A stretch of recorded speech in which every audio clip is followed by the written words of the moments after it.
Hello friends. स्वागत है आपका हमारे यूट्यूब चैनल आर के हिंदी कहानियों में। आज की कहानी है अपना अपना क्षितिज। प्रशांत को देखते ही प्रभावती की जान में जान आ गई। प्रशांत ने भी जैसे ही माँ को देखा दौड़कर उनके गले लग गया। माँ, ये कैसी हालत हो गई है तुम्हारी? प्रभावती के गले से आवाज ही नहीं निकली।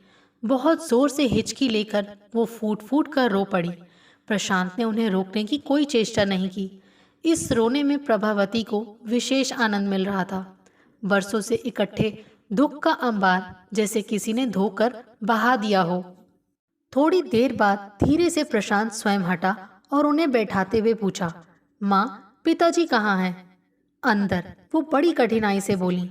एक क्षण को मन हुआ कि कह दें, पिताजी हैं ही कहाँ, पर जीभ को दांतों से दबाकर खुद को बोलने से रोक लिया। सच बात तो ये थी कि वो अपने जिस पिता के बारे में पूछ रहा था वो तो कब के विदा हो चुके थे। अवकाश ग्रहण के 2 माह बाद ही, या एक तरह से सुशांत के पैरों पर खड़ा होते ही उनकी देह भर रह गई थी और जैसे सब कुछ उड़ गया था। अपनी आवाज की एक कड़क से, अपनी बाहों के एक इशारे से पिताजी का जो व्यक्तित्व इस्पात की तरह सबके सामने बिना आए ही खड़ा हो जाता था, वो पिताजी अब उसे कहाँ मिलेंगे। प्रशांत दूसरे कमरे की ओर बढ़ा तो तुरंत प्रभावती के पैरों पर रजनी आकर झुक गई और साथ ही 7 बरस का नन्हा प्रकाश। उन्होंने पोते को भींच कर छाती से लगा लिया। मेले में बिछड़ गए परिवार की तरह वो सबसे मिल रही थी। पूरे 7 साल बाद प्रशांत और रजनी से भेंट हो रही थी। वो प्रकाश को तो चलते हुए पहली बार देख रही थी। उसकी डगमग चाल, तुतलाती बोली, कच्ची दूधियां हंसी, ये सब वो देख सुन नहीं सकी थी। साल दर साल केवल उसके जन्मदिन पर उनके पास प्रकाश का एक सुंदर सा फोटो आ जाता था और उन्हें इतने से ही संतोष कर लेना पड़ता था कि अब मेरा प्रकाश ऐसा दिखाई देने लगा है। 7 साल पहले जब वो कुल 9 माह का था, तभी प्रशांत घर छोड़कर अपने परिवार को लेकर वहां से दूर बैंगलोर चला गया था। इस अलगाव के पीछे मुख्य कारण था प्रशांत और सुशांत की आपसी नासमझी और उनके पिता द्वारा बोया गया विषैला बीज। सुशांत डॉक्टर था और प्रशांत कॉलेज में शिक्षक। बस यही अंतर दोनों के मध्य उनके पिता के कारण बड़ा होता चला गया और फिर इतना बड़ा कि फिर पाटा ना जा सके।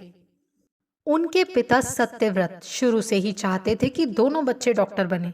इसके लिए उन्होंने अपनी सीमित आय की कभी परवाह नहीं की। उनका बार बार यही प्रयत्न रहा कि उनके बच्चों को कभी किसी चीज का अभाव न खटके। सत्यव्रत दफ्तर से लौटने के बाद बच्चों की पढ़ाई पर ध्यान देते, उनका पाठ सुनते, उन्हें समझाते, उनकी गलतियां सुधारते, उन्हें स्वयं नाश्ता परोसते, उनके कपड़े बदलते, बत्ती जलाते, मसहरी लगाते, पुस्तकें खोल कर रखते। बच्चे पढ़ते पढ़ते सोने लगते तो पंखा चला देते, दूध का ग्लास थमाते, कभी अपने हिस्से का दूध भी दोनों के ग्लास में उड़ेल देते। सोचते, बहुत पढ़ते हैं दोनों, ग्लास भर दूध से इनका क्या होगा। भविष्य के दर्पण में उन्हें 2 डॉक्टर बेटों का अक्स दिखाई पड़ता और वो दुगने चौगने गर्व से झूम उठते।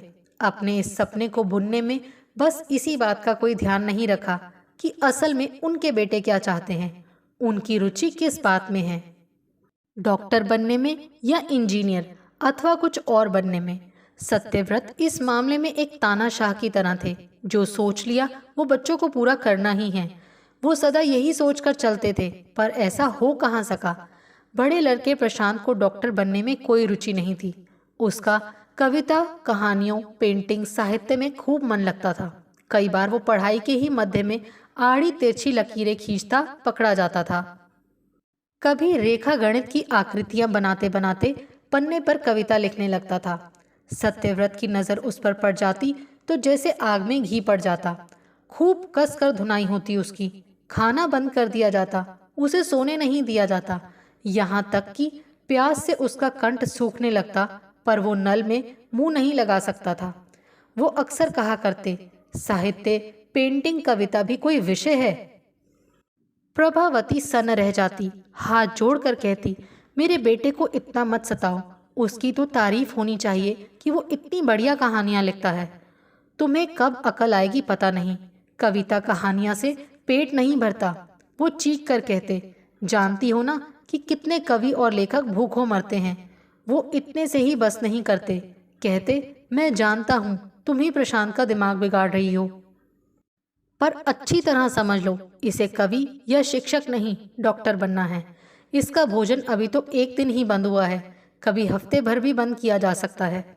डर से प्रभावती के हाथ फूल जाते। क्या कहे बेटे को। हर व्यक्ति एक ही बात को आसानी से नहीं सीख सकता। किसी के लिए हिसाब आसान है तो किसी के लिए इतिहास। प्रकृति ने सबकी समझ का पैमाना एक जैसा कहाँ रखा है, पर वो ये भेद अपने पति को नहीं समझा पाती।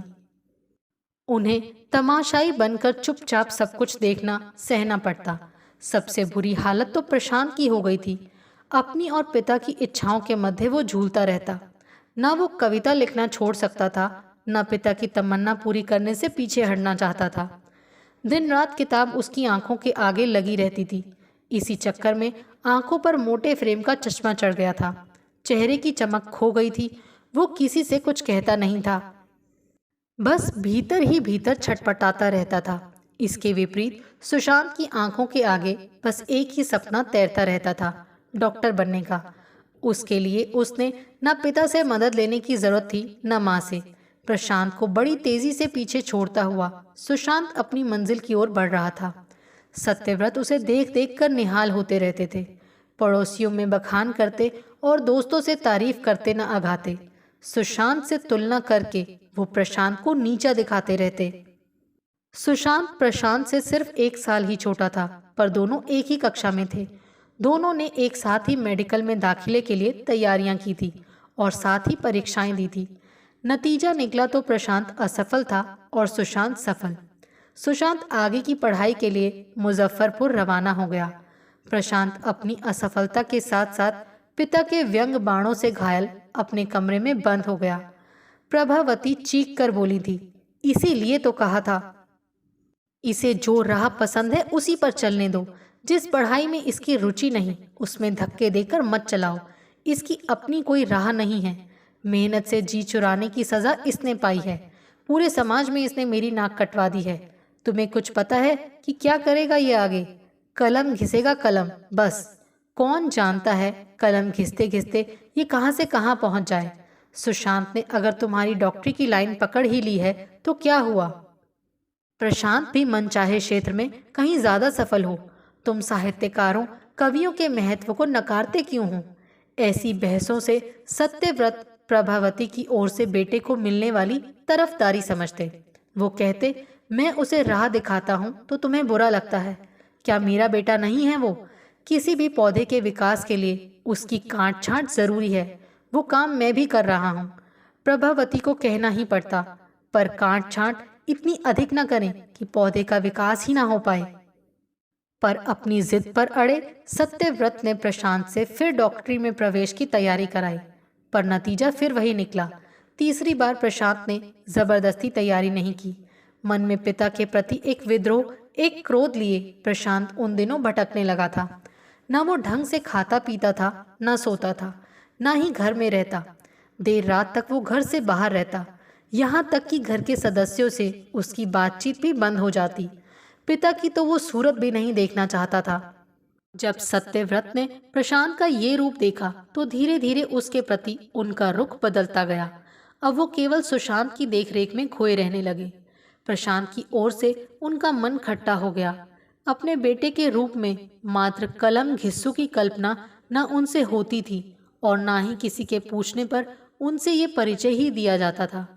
कई बार तो वो मित्रों में बस सुशांत की ही चर्चा करते, प्रशांत की बात गोल कर जाते। कोई बहुत जोर देकर प्रशांत से मिलने की चर्चा करता तो उसकी मुलाकात सुशांत से करवाकर झट से बहाना बना देते, प्रशांत घर पर नहीं है। प्रभावती का मन चूर चूर हो जाता और प्रशांत पंख कटे पंछी सा छटपटाता रह जाता। सत्यव्रत अब जैसे सुशांत के लिए ही जी रहे थे। जब तक सुशांत घर में रहता वो उसके लिए एक एक चीज का ध्यान रखते। प्रशांत ये सब देख देख कर कटता रहता, फिर भी वो अपने पिता की किसी बात का विरोध नहीं करता। भले ही सत्यव्रत उसकी रुचि को जिद का नाम देकर अपने और पुत्र के मध्य निरर्थक विवादों को जन्म दे बैठते। ये केवल प्रभावती ही समझ सकती थी कि प्रशांत की रुचि किस चीज में है। ऐसे में वो सदा ही अपने पति को दबा कर रखती और प्रशांत के लिए वो सब करती जो सत्यव्रत सुशांत के लिए किया करते, और चाहती कि प्रशांत यही जाने कि पिता ने उसके लिए वो सब किया है। ऊंची आकांक्षाओं के बीच तनाव की कटीली दूरियां तय करते करते दिन भागते गए। प्रशांत साहित्यकार के रूप में स्थापित हो चुका था और सुशांत डॉक्टर बन चुका था। अब दोनों घर पर ही मौजूद रहते। इसका नतीजा ये हुआ कि दोनों भाइयों में मतभेद पैदा होने लगे। गांव और मोहल्ले वाले भी सत्यव्रत की देखा देखी सुशांत और प्रशांत की तुलना कर उनमें नीचे और ऊपर की सीमा खींचने लगे थे। असल में खींचातानी तो तब शुरू हुई जब सुशांत अपनी डॉक्टर पत्नी लाया और प्रशांत अपने ही साहित्य की प्रशंसिका ब्याह लाया। घर में प्रशांत का कम मान सम्मान और सुशांत की अधिक इज्जत प्रशांत की पत्नी को हिलाने लगी थी। स्वयं सुशांत और उसकी पत्नी पूनम को भी प्रशांत का ये कहकर परिचय देना कि साहित्यकार है अच्छा नहीं लगता। रोज रोज के इस मान अपमान ने प्रशांत को इतना परेशान कर दिया कि एक दिन उसने घर ही छोड़ दिया। तब रजनी की गोद में 9 महीने का प्रकाश था। प्रभावती के चरण छूकर उसने कहा था, माँ, जब भी तुम्हें मेरी जरूरत हो मुझे बुला लेना। प्रशांत के जाने के 1 वर्ष बाद ही सत्यव्रत सेवानिवृत्त हो गए थे। कुछ सालों तक घर आसानी से चलता रहा था। सुशांत और पूनम के हंसी ठहाके, सत्यव्रत की परम संतोषी मुद्रा, इन सब के बीच अपने एक पुत्र के विछोह के कलेश को मौन रूप से झेलती प्रभावती बस जीती थी एक पत्थर की तरह। कभी कभार पत्र पत्रिकाओं में अपने पुत्र की प्रशंसा देख पढ़कर पल भर के लिए उन्हें सुकून मिल जाता था। धीरे धीरे समय ने करवट ली। सुशांत को अपने विषय में शोध के लिए 3 वर्ष अमेरिका जाने का अवसर मिला। वो माँ बाप को आश्वासन देता हुआ पूनम के साथ चला गया। अब घर में केवल सत्यव्रत और प्रभावती के साथ अकेलापन रह गया। सत्यव्रत किताबें पढ़कर वक्त काटने लगे। घर में जितनी किताबें थी सब प्रशांत की सहेजी संजोई हुई थी। प्रशांत द्वारा अलग अलग पन्नों पर खींची गई लकीरों को देख और कुछ अपनी ओर से लिखी गई टिप्पणियों को पढ़कर सत्यव्रत मुस्कुराते। प्रभावती मन ही मन डरती कि ऐसा न हो कि वो पुनः इन पुस्तकों को पढ़कर प्रशांत का मजाक उड़ाने लगे, पर ऐसा नहीं हुआ। किताबों के साथ वक्त काटने के चक्कर में वो किताबों के दोस्त होते गए। दिन ही नहीं, रात में भी कई कई घंटों वो आंखों पर चश्मा चढ़ाए किताबें पढ़ते रहते। कई बार वो चकित होकर कह उठते, अरे, इन किताबों में तो बहुत कुछ है, मत पूछो क्या मिल रहा है इनमें मुझे। मैं तो सोचा करता था कि लोगों का वक्त बेकार करने के लिए इन पुस्तकों में केवल ऊल जलूल बातें भरी रहती हैं। प्रभावती चकित होकर उन्हें सुनाती, फिर रो पड़ती। अब कभी कभी वो उससे पूछने भी लगे थे, प्रशांत की कोई रचना अब देखने को नहीं मिलती, कहीं ऐसा तो नहीं कि उसने लिखना बंद कर दिया हो। उससे कहो वो कुछ लिखे, ऐसी ही कोई शानदार चीज जैसी मैं पढ़ रहा हूँ।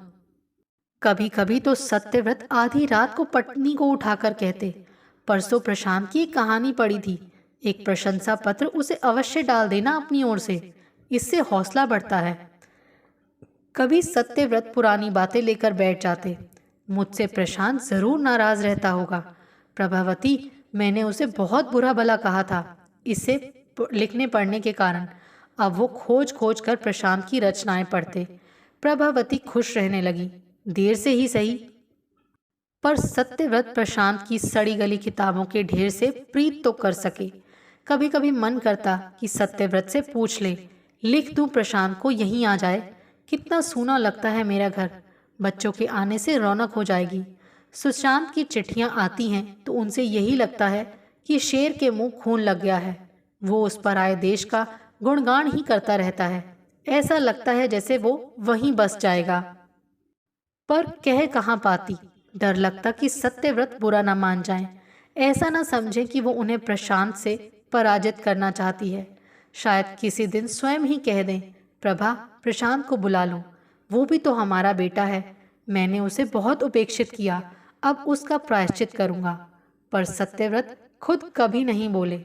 अंदर से कई बार वो उबलते उफनते प्रशांत से मिलने के लिए उतावले हो उठते, पर उसे बुला लेने की बात होठों पर नहीं लाते। साल भर तो जैसे तैसे निकला, पर इसके बाद सत्यव्रत के अंदर का तनाव रोग बनकर फूट पड़ा। वो रक्तचाप के साथ साथ दमे की भी गिरफ्त में आ गए। डॉक्टरों ने उनसे बहुत अधिक ना सोचने, व्यर्थ परेशान ना होने की ताकीद कर दी।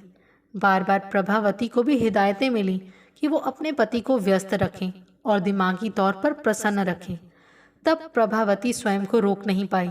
वो समझ गई कि बुढ़ापे के इस अकेलेपन में वो प्रशांत के लिए परेशान है। पुत्र को देखने मिलने के लिए तड़प रहे हैं, पर अंदर के संकोच व पिता होने के अभिमान ने उनका मुंह सी रखा है। तब प्रभावती ने प्रशांत को सब समझाकर पत्र लिख ही दिया। पत्र मिलने में 4-5 दिन लगे होंगे और अब प्रशांत उनकी सेवा में वैसे ही उपस्थित हो गया जैसे आज से पहले कुछ हुआ ही ना हो। दमे से खांसते सत्यव्रत से प्रशांत ने उनका हालचाल पूछा तो उनकी हालत देखने लायक हो गई। आंखों के दोनों कोर भीग गए, कैसे सिसकी भरकर रो पड़े। प्रशांत ने उन्हें सहारा देकर उठाया।